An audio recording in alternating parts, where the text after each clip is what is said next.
Hello everyone, আমি জয়ন্তী। আমার নতুন একটি ব্লগে তোমাদের অনেক অনেক ওয়েলকাম। আশা করি তোমরা সবাই খুব খুব ভালো আছো, আর আমিও খুব ভালো আছি।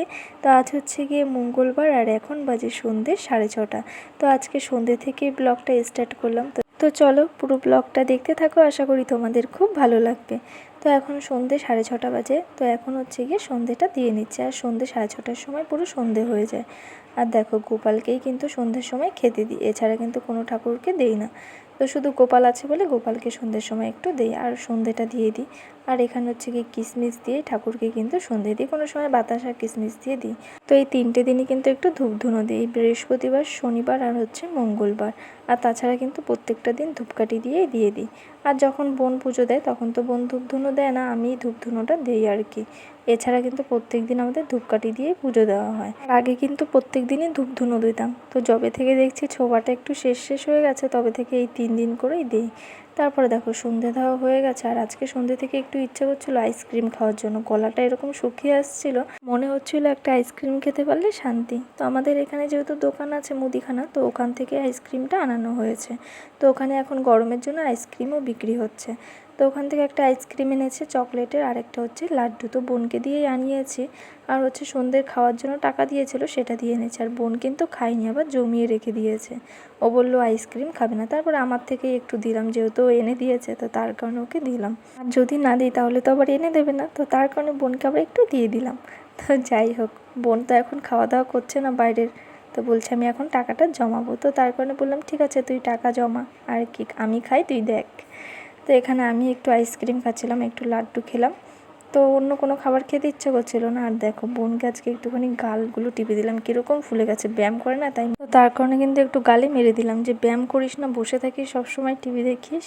আর তারপরে যাই হোক, ও তো খাওয়া দাওয়া করেনি, তো বললাম দাঁড়া তোকে একটা দারুণ জিনিস বানিয়ে দিচ্ছি। তো সন্ধ্যের সময় চা দিয়ে খাওয়ার জন্য এটা কিন্তু বেশ ভালোই লাগে খেতে চায়ের সাথে। আর এই গরমে আমার চাও খেতে ইচ্ছে করছে না, তাই ভাবলাম যে এই চিড়ে ভাজাটা দিয়ে একটা দারুণ জিনিস বানিয়ে ফেলি। তো ঘরে কিছু বাদাম ছিল, তো এই বাদামগুলো এখন ছাড়িয়ে নিচ্ছে। আর সমস্তগুলো কিন্তু ছাড়াইনি, অল্প করে কটা ছাড়িয়েছে। আর খেতে একটু কীরকম জানি লাগছিল, তার কারণে অল্প করে ছাড়িয়েছি।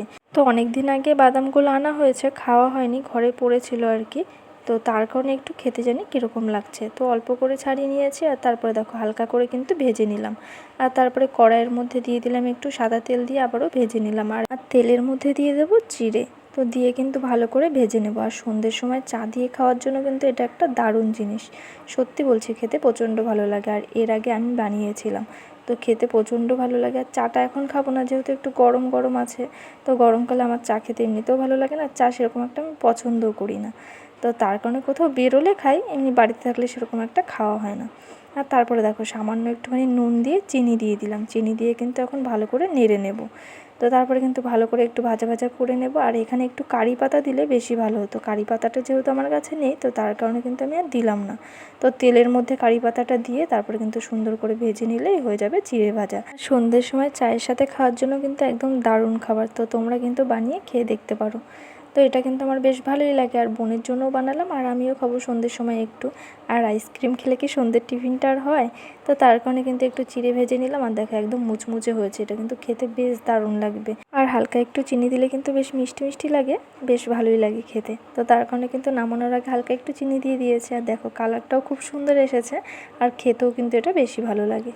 তো সন্ধ্যের সময় কিন্তু এই যে চিড়ে ভাজা নিয়ে চলে এসেছে, আর বোন আর আমি এখন বসে বসে খাবো। তো বোন টিভি দেখছিল, তো বোনকে বলেছিলাম একটু চা বানাই, বোন বললো না এই গরমে আর চাটা খাবো না। তো তার কারণেই কিন্তু শুধু চিড়ে ভাজা খাচ্ছিলাম।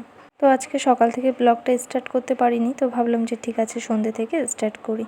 আর খাওয়া দাওয়া কমপ্লিট হয়ে গেছে, সন্ধ্যের টিফিন। এখন একটুখানি আলনাটা গুছিয়ে নিচ্ছি, প্রতিদিনই একটু কাজ করি এখন টুকটাক করে, নাহলে একেবারে জামা কাপড়গুলো হলে অনেকটা আর কি গোছাতে সময়ও লাগে, আর অনেকগুলো জামা কাপড় হয়ে যায়।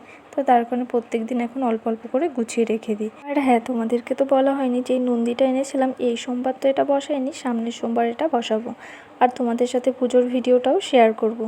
তো চলো এখন হচ্ছে গিয়ে জামা কাপড়গুলো গুছিয়ে নিই। আর আজকে সেরকম কোনো কাজ ছিল না, তো তার কারণে সকাল থেকে আর তোমাদের সাথে ভিডিও শেয়ার করিনি।